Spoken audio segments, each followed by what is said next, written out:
Namaste, my dear young friends. I am Nahnee, and today we gather to speak of a feeling that visits us all, fear. We're going to learn what fear is, why we feel it, and how we can manage it. Let us explore this emotion together with open hearts and curious minds. Did you know that fear is like a superhero in our brain? It's there to protect us from danger. Fear can feel like fright, anxiety, worry, or apprehension. For example, maybe you feel scared before speaking in front of the class, or worried about a big test. That's totally normal. Imagine you have your very own superhero living right inside your brain. This superhero is called fear. Just like any superhero you see in comics or movies, fear has a very important job to do. It's always looking out for you, making sure you're safe. Let's see how fear works. Suppose you're at the park and you see a big dog running towards you. Suddenly you feel your heart beating faster, your palms might get sweaty, and your legs feel ready to run. That's fear jumping into action. It's telling you, be careful, prepare to be safe. But fear isn't only about big things like dogs.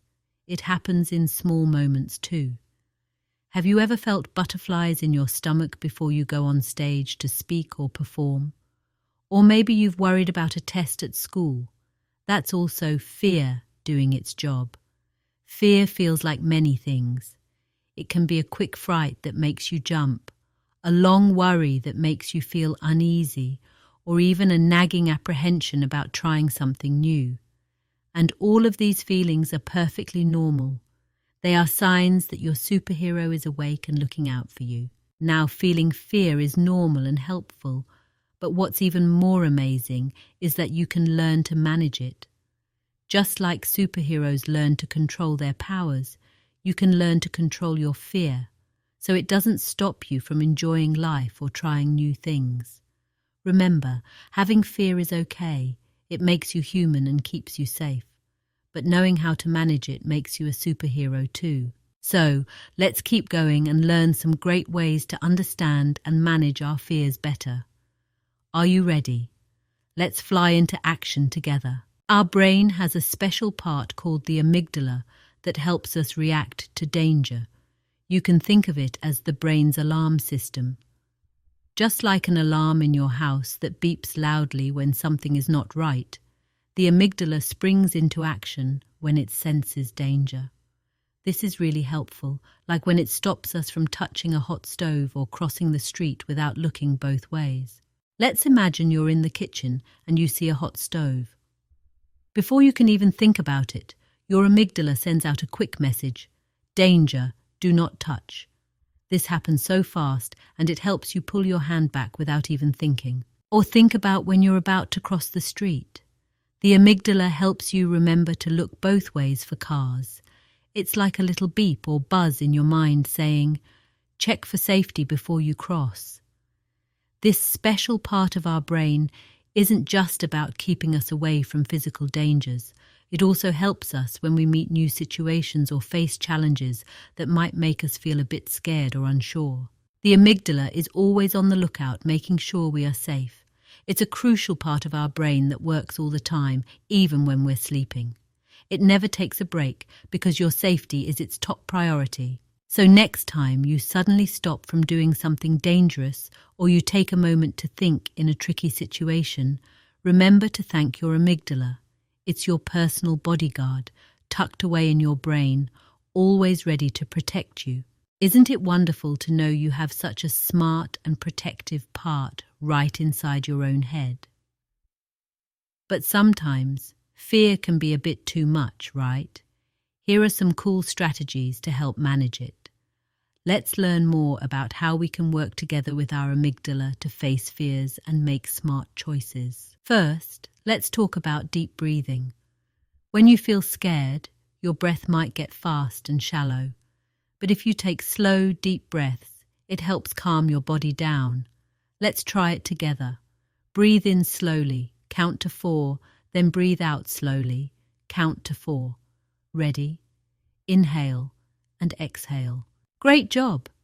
Now, why does deep breathing work so well? When we breathe deeply, it sends a message to our brain to relax and calm down. It's like telling our superhero, the amygdala, that everything is okay and it can turn off the alarm for a little while. This helps our whole body feel less tense and more peaceful.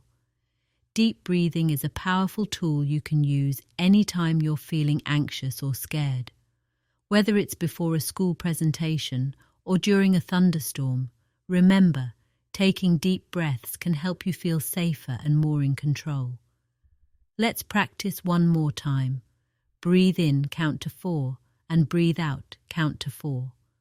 Notice how you feel more relaxed each time you do it. Next up, positive visualization. This means picturing something that makes you happy or imagining a positive outcome to a scary situation. Let's say you're nervous about a test.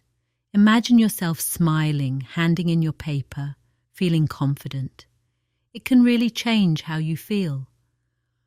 When you use positive visualization, you're training your brain to focus on good outcomes instead of worrying about what could go wrong. It's like creating a happy movie in your mind where you are the star and everything turns out wonderfully. This not only makes you feel better, but it can also help you perform better because you believe in your success. Just like a superhero imagines saving the day before they do it, you can imagine acing your test, giving a great presentation, or making new friends. Let's close our eyes for a moment and picture something really positive happening tomorrow. See how it brings a smile to your face. That's the power of positive visualization. Talking about how you feel is also powerful. That's our third strategy, talking about it. When something scares you, sharing it with someone you trust can make it a lot less scary. And who knows, they might have great advice or a hug just when you need it. Talking about your feelings helps in a couple of ways. First, it lets out some of the big emotions that are building up inside you, almost like letting air out of a balloon that's about to pop. It feels much better when you share. Second, the person you're talking to might have experienced something similar and can offer comfort or solutions you hadn't thought of. It reminds you that you're not alone and that everyone has moments of fear or uncertainty. Whether it's a parent, teacher, or a good friend, having someone listen and understand can make a huge difference in how you handle those scary moments.